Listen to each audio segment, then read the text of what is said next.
Welcome, everyone, to this teaching on the Jerusalem Talk series. Moses, Joshua, and then Elijah, Elisha, prophet and disciple. And we'll also see how this path through the Jordan Valley from the lowest place on earth leads us up, up, up to the highest place in the Holy Land, to the Mount of the Transfiguration, where we'll also find the Father transmitting his love to Jesus and Moses and Elijah. Okay, and we're going to ask the big question. What are Moses and Elijah? How are they up on the mountain? Wait a sec. And did they really die? Have they gone before? So tough questions, but let's just look at the Bible and its mystery and its such beautiful scenery. So we are looking through what's called Wadi Kelt, where the old road from Jericho to Jerusalem was, and an old aqueduct you can still see remains of. This incredible um, wadi, which is like a valley or ravine that runs all the way from up at Jerusalem. And you can see Jericho peeking out behind those mountains. And that cross is actually, if you get to, there's little crosses marking out the valley. And they're crosses from where you can see a certain monastery. So we'll discover more. Okay. Pilgrims, would you like to walk down this wadi with me? I think it's the most beautiful thing in the Holy Land.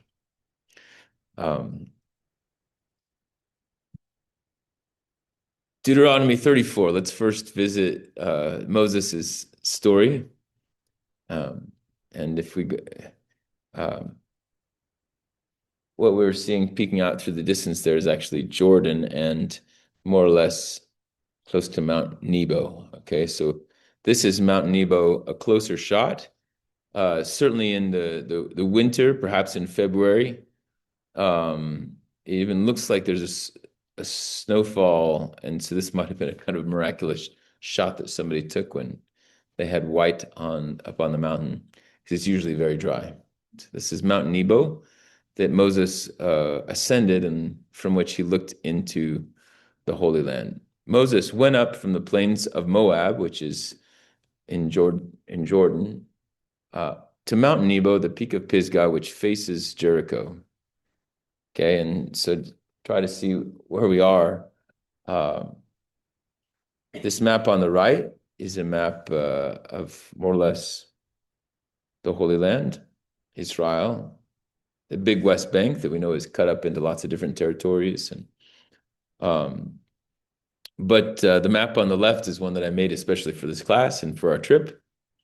That and everything you see here concerns this teaching or things we've heard of so far. So um, the Lord showed him all the land, Gilead and as far as Dan, all Naphtali, the land of Ephraim and Manasseh, all the land of Judah as far as the western sea. What would the western sea be? Mediterranean, exactly. The Negev. Have you heard of the Negev? Negev. That's the desert to the south, right?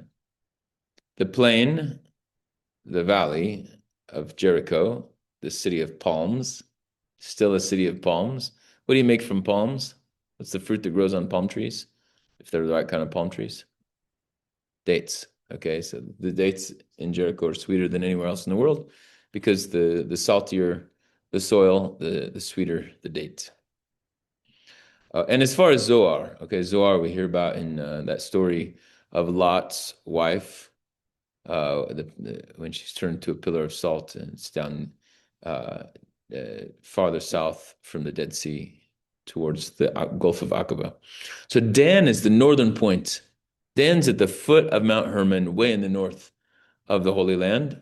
Can you see Caesarea Philippi on the right side, way on the top? Okay, so and then can you see the very height of the map? It says Mount Hermon. Okay, so Dan is way up there near Caesarea Philippi. And then to the south, yeah, Zoar, the Negev. and Beersheba. Sometimes we hear Dan to Beersheba is the promised land. So this is just a little cut of the promised land on the left, but it's what concerns us most today. You see Mount Nebo.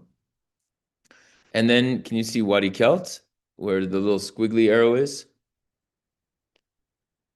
Okay. So that's what we were just looking at in that photo, that valley. And you can see how Wadi Kelt leads right down from Jerusalem to Jericho. Can you see that on the map? Incredible. Okay, and so you can see as we're looking through Wadi Kelt out towards Jericho, we're almost looking at Mount Nebo, not quite. Right, it's just a little bit farther south. Okay. Is it downhill all the way from Jerusalem to Jericho? Well, you have to go, what do you have to go uphill from if you're going east from Jerusalem? You have to go up the Mount of Olives. So once you get on top of the Mount of Olives, you look down towards the Jordan Valley. Sorry. Okay, oops. Let's keep going. So this is what the shrine to St. Moses looks like. There's a Byzantine monastery there, and today there's Franciscans who keep the holy site. So the Franciscans of the Holy Land. They're centered in Jerusalem, but they also extend into Jordan and onto Cyprus as well. The Lord then said to him, "This is the land about which I promised an oath to Abraham, Isaac, and Jacob. I will give it to your descendants. I have let you see it with your own eyes, but you shall not cross over it." I just think Moses, like, so important, so instrumental, and what a lesson. What does that mean that the Lord would use Moses in such a powerful way, and then he wouldn't, in the end, cross over into the promised land? And so there in the land of Moab, Moses, the servant of the Lord, died as the Lord had said. And he was buried in a valley in the land of Moab, opposite Bet Peor.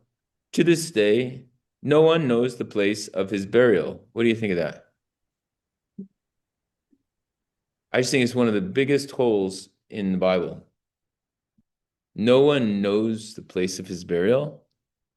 This is the most famous guy, and you can see how far the Israelites, once they crossed over, how far were they from Mount Nebo, from the plains of Moab? Like a few kilometers once they end up settling in Nablus in the Holy Land. Like, it's really close.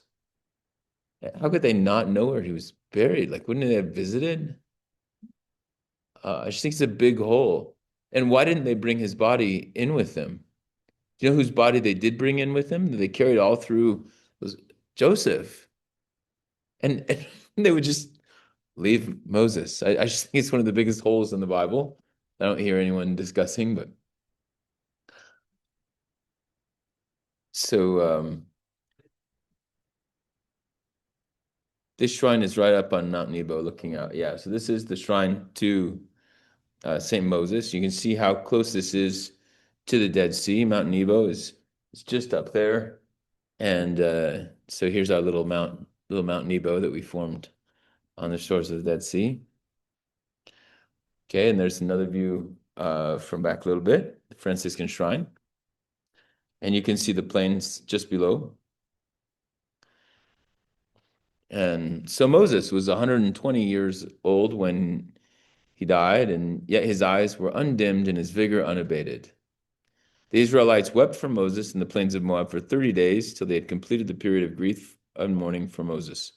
Now Joshua, son of Nun, was filled with the spirit of wisdom since Moses had laid his hands on him. And so the Israelites gave him their obedience, just as the Lord had commanded Moses. Since then, no prophet has arisen in Israel like Moses, whom the Lord knew face to face. And yet, do you remember? Do you know how much later Moses lived than Abraham? Our last class was about Abraham's tomb, right? A lot longer than 400 years, right? Because Abraham, Isaac, then Jacob, then they're down in Egypt. And how long are they in Egypt?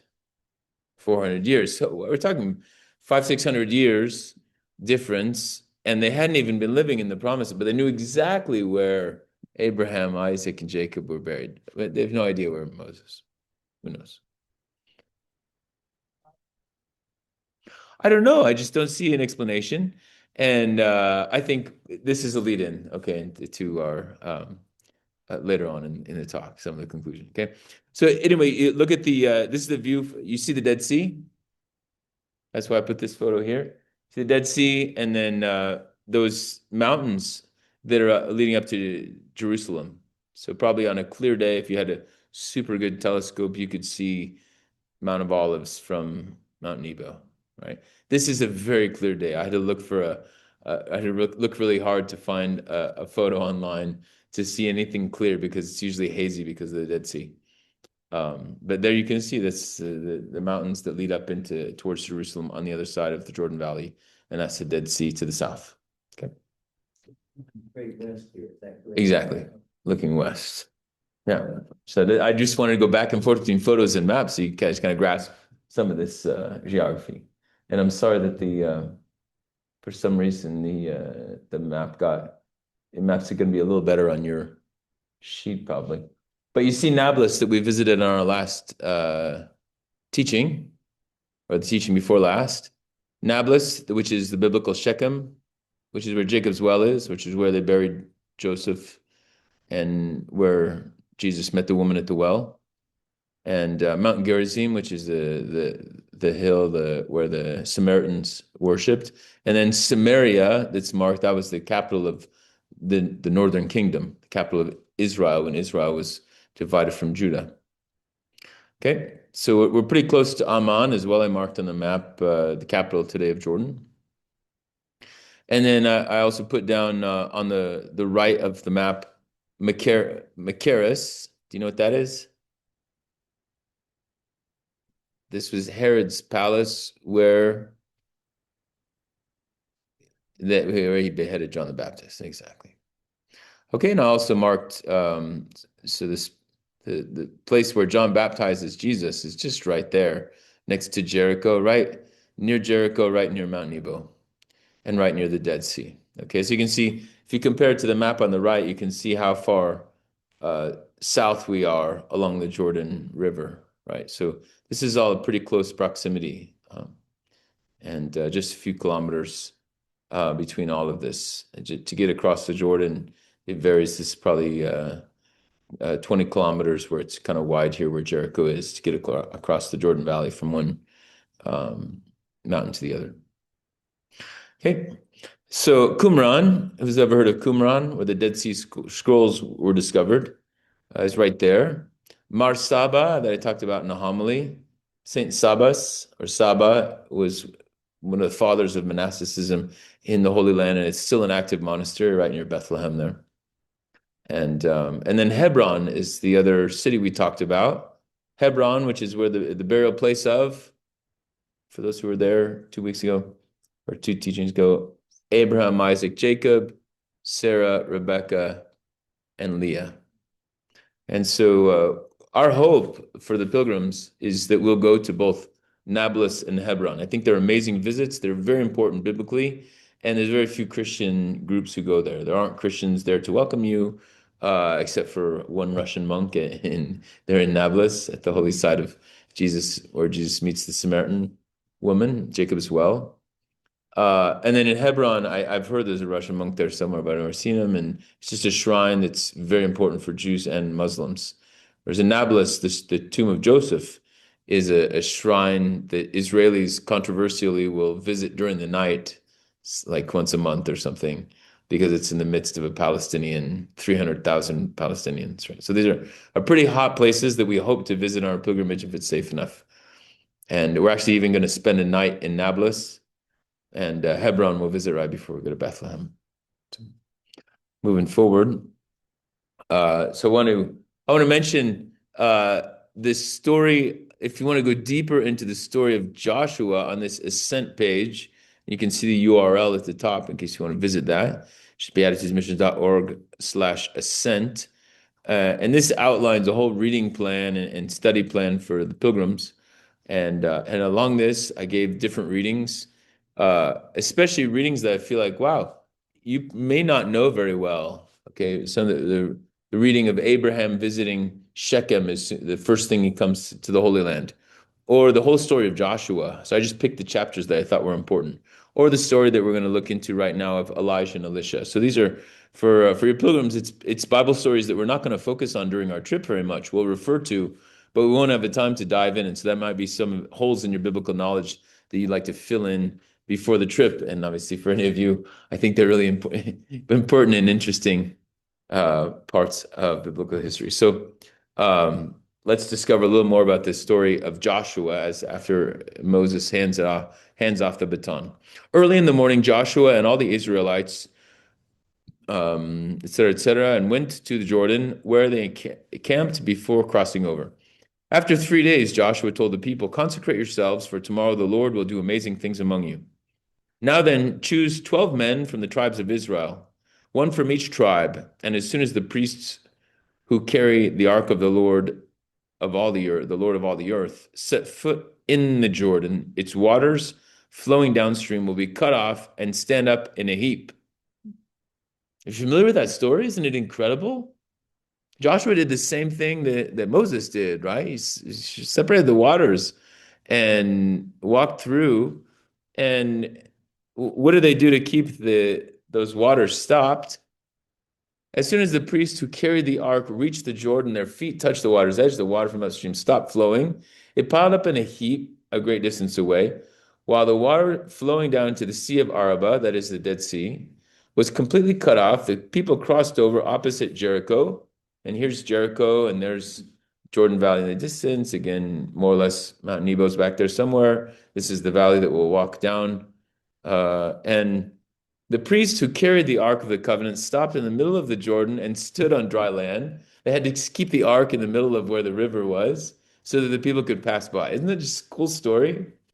And all Israel passed by until the whole nation had completed the crossing on dry land. Well, what does that mean? Why did they cross that Jordan? And I think there's for us, the Ark of the Covenant too really makes us think of God's presence, but also of Virgin Mary, Ark of the Covenant, and this is really happened right where probably Jesus's baptism happened. That's why I put this photo. You just coming down Mount Nebo as you're crossing towards Jericho. That's where you cross, and so just logically, this would have happened at the same place, Jesus' baptism. And so, what did it mean to go into those waters? Those waters that symbolize, in some ways, evil or sin or destruction, right? That it destroyed Pharaoh's chariots, and that Joshua crosses over into the promised land through these waters. There's a crossing over into promised land that happens in baptism, I guess, right? Or there's something that's handed off too, that all of a sudden now Joshua, he's the man, right? This is him coming to his own as he's crossing these waters. So, sorry, give you guys a moment to see this slide. I obviously picked I have so many pictures because everyone wants to have their picture of them renewing their baptismal vows in the waters of baptism. We do this during the penitential rite of the Mass that we're celebrating. So everybody starts just in baptismal gowns, starts Mass, and then we continue Mass soaked because it's so hot. It's hottest place on one of the hottest places on earth. So this is in the midst of Mass. And I picked the pilgrim who resembles Jesus the most from all of our pilgrims. This is Stephen. And let's see that map again, just to see, okay, that's where John was baptizing Jesus, right next to Jericho, right between Jericho and Mount Nebo. Moving forward, this is in Jericho, the oldest city in the world. This is Elisha's spring. We're going to hear about that in a moment. Jericho, here's the little Google Earth maps for you. See Jericho, the baptismal site. So on the right is the Jordan River that's snaking down the plain. Okay, so we don't see the mountains on the side on this one. And then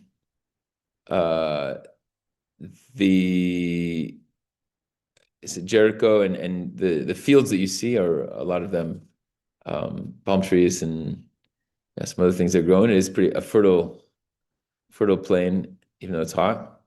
And then you can see this wadi that is flowing down into the Jordan across Jericho. If you trace it all the way up, you get to Jerusalem, basically. So that's the connection probably of why Jericho is where it is, why Jerusalem is where it is, perhaps because there's this wadi. And and then this other line going down Highway 1. So that's the highway that actually goes Jericho, Jerusalem, Tel Aviv. Just cuts east-west, west-east. Okay. And this is what the monastery, St. George Monastery, looks like. And hiking to it. Incredible. There are monks who still live there. And this is the monastery where, in fact, originally it was the cave where Joachim went to pray and fast 40 days with his flocks, praying that Anne might conceive. That's the original holiness of that site, that afterwards there was a monastery. And here's that wadi, an aerial of the wadi. And then we can, as we zoom in, we'll see a monastery from the opposite side, and then the monastery a little zoomed in from Google Earth. The monastery is in the shade. You can't see it very well, but I pointed to it. Sorry, it's not in the shade. It's above that shaded part. And the photo doesn't do it justice, obviously. So that's going to be a crazy hike, huh? Now let's move on to the story of Elijah and Elisha. It couldn't be Elijah's cave. You might make the connection. Some people think of Elijah when they're visiting that cave, but Elijah's cave was on the other side of the Jordan, farther north, or the wadi where Elijah hid out and received food delivery while everyone else was starving. Ravens, yeah, exactly. You see the ravens bringing him meat and bread here.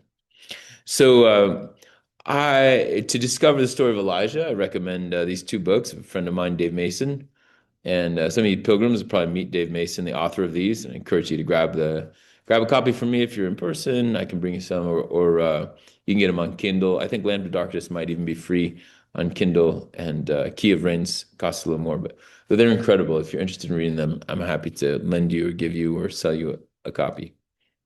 I buy copies of them in bulk to thank Dave and Hannah for their generosity to me. They're just good friends that are so good to me and my pilgrims. And you can't repay them for the Shabbat dinners they're inviting you to, because that would be poor etiquette. So we can pay them by buying their books. I had a Shabbat dinner with them when the Iran war had just broken out, and it was a little crazy. And I met at their table a woman who had begun her walk with the Lord. Her first time really praying was hiding in the bushes, running away from the attackers at the Nova Festival in when the Gaza war broke out. Anyway, incredible people, and I always meet incredible guests when I go to their house. I hope some of you guys can meet them or go to their house, you pilgrims who come with me. Anyway, Lamp of Darkness is an incredible book, biblical novel that talks about the story of Elijah, but this is just a biblical text from 2 Kings 2. Now it came to pass when Adonai was about to take Elijah up by a whirlwind into heaven, that Elijah went with Elisha from Gilgal. Elijah said to Elisha, "Stay here, please, for Adonai has sent me on to Bethel." And et cetera, et cetera, et cetera. Not Bethel, and then not Jericho, but they arrived down at the Jordan, okay? They came to Jericho. The sons of the prophets at Jericho approached Elisha and said to him, "Do you know that Adonai is going to take you away from your master today?" He replied, "Yes, I know. Be silent." Then Elijah said to him, "Stay here, please." Uh-oh, that's not working. Sorry. I had to put it into the system here and it erased all these words. Okay. Sorry. Then Elijah said to him, "Stay here, please, for Adonai has sent me to the Jordan." But he said, "As Adonai lives, and as you live, I will not leave you." So both of them went on. So they've gone all the way down to the Jordan River, and the 50 of the sons of the prophets went and stood aside a distance from them. While the two of them stood by the Jordan, Elijah and Elisha, Elijah took his mantle, wrapped it together, and struck the waters.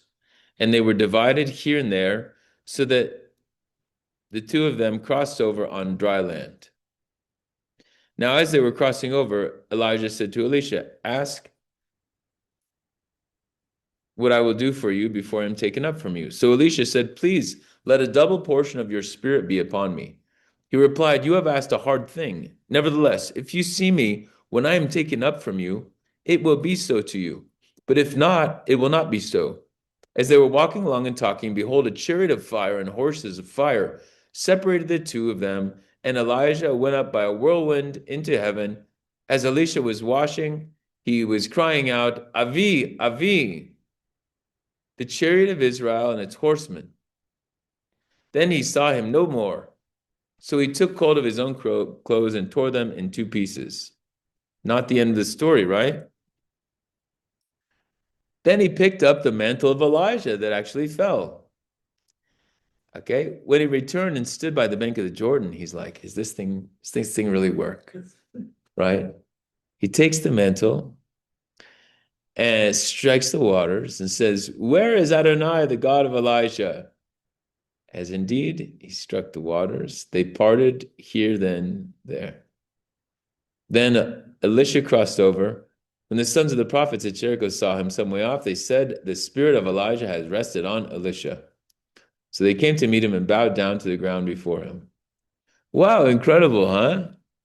The three different people who split those waters, and right in front of Jericho, right, this is probably the same place as Joshua, probably the same place of Jesus' baptism. What is the connection? Okay, the spirit of Elijah has rested on Elisha.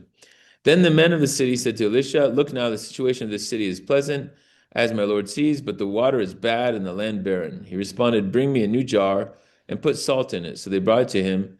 Then he went out to the spring of water, threw salt in it, and said, "Thus says Adonai, I have healed this water. No longer will there be from their death or barrenness." So the waters were healed to this day, according to the word that Elisha spoke. In fact, Joshua had cursed the waters of uh, Jericho, and that's another story. But those waters you can visit. We saw that. That's the spring of Elisha. It's right in front of the old walls of Jericho. That you can visit and drink out of today, potable water. Um, so let's make some sense of these. There it is again. There. Let's make some sense of these stories. Like, what's the connection between Joshua, Elisha, and Jesus, right? Moses passes on his prophecy to Joshua. Elijah passes his on to Elisha. And what happens when Jesus is baptized? John passes on his prophecy, his mystery, right? From that moment, right? He must increase, I must decrease, right?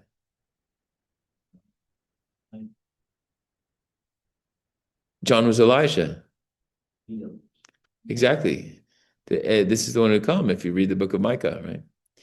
And then where's John beheaded? On that other side of the Jordan, right? Right on the other side of the Jordan, right? Somewhere. Okay, where's John the Baptist buried? Big mystery. There's so many different claims on John the Baptist's tomb and his head. There's a lot, he has lots of heads. And so this mystery, John, Moses, Elijah, right?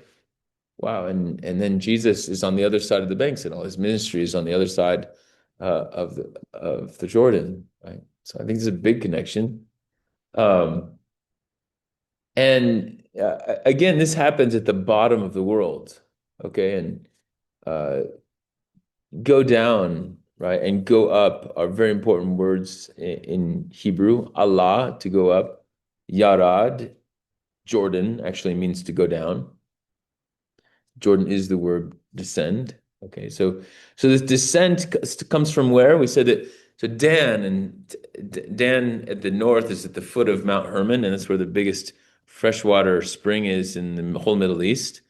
Out of the bottom of Mount Hermon, just bam, in the middle of nowhere begins a river. And so those waters have begun on the foot of Mount Hermon. Let's look at uh, the story of the. Let's go back to a map. Story of the Transfiguration is way up north. Can you find Caesarea Philippi? Just on the top of there. So in Luke 9:27, Jesus is with his disciples at Caesarea Philippi, and Peter says, you're the Christ, the Son of God." Jesus says, "Who do you say that I am?" And Peter confesses, right? And Jesus says to them, "Truly, I tell you, some who are standing here will not taste death before they see the kingdom of God." And about 8 days after Jesus had said this, so the next verse, he took Peter, James, and John with him, and they went up a mountain to pray. Okay, and so they're in Caesarea Philippi. They probably went up Mount Hermon, also because Herod is out to get Jesus. And so they're up in Philip's territory. It's called Caesarea Philippi because Philip, who's Herod's half brother or whatever, that's his territory up there. So Jesus is much more free to up there because Herod's hunting for him down below. And so that's why Jesus probably wasn't transfigured at Mount Tabor, which is the traditional place of the Transfiguration. Can you see Mount Tabor? That's right near Haifa, just to the left of the Sea of Galilee. Can you find Mount Tabor? Okay. So that's where Christians go to commemorate the Transfiguration. After reading these passages, I'm convinced it's on Mount Hermon. Because it's right next to Caesarea Philippi, where Jesus is right before the Transfiguration happens. About 8 days later, after Jesus said this, he took Peter, James, and John, went up the mountain to pray. He was praying. The appearance of his face changed. His clothes became bright as a flash of lightning. Two men, Moses and Elijah, appeared in glorious splendor, talking with Jesus. They spoke about his departure, which he was about to bring to fulfillment at Jerusalem.